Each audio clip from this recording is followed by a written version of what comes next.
আজকাল আমরা সবাই প্রচুর ম্যানিফেস্টেশন নিয়ে কথা বলি।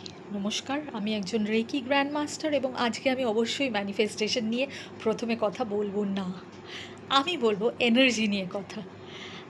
Being a Reiki grand master এবং practising Reiki for a very long period of time, I have understood that everything is energy. আমার গুরু আমাকে তাই শিখিয়েছে।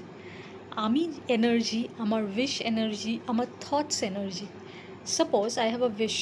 I have a wish to buy a new big car. So that also একটা energy তারও আছে সেই উইশটার। আমি ধরুন ওই এনার্জিটা যা দেখলাম, সেই এনার্জিটা হচ্ছে সেই আমি যেই কারটা কিনতে চাই, যেই উইশটা চাই, সেটার energy is, suppose it's vibrating at the resonance of 8 hertz.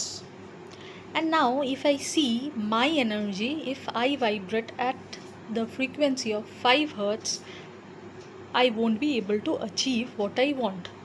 আমার বলার বক্তব্য হচ্ছে, আমার উইশের এনার্জির থেকে আমার এনার্জিটা যদি বেড়ে যায়, তবেই আমি আমার উইশটাকে অ্যাট্রাক্ট করতে পারবো।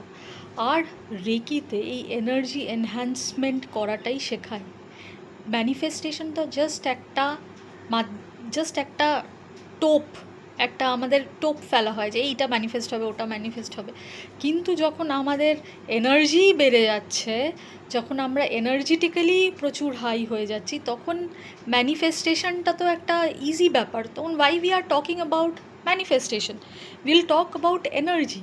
So reiki will always help you to tap that universal life force energy so that you can achieve what you want, and before achieving you can sink in with that universal life force energy.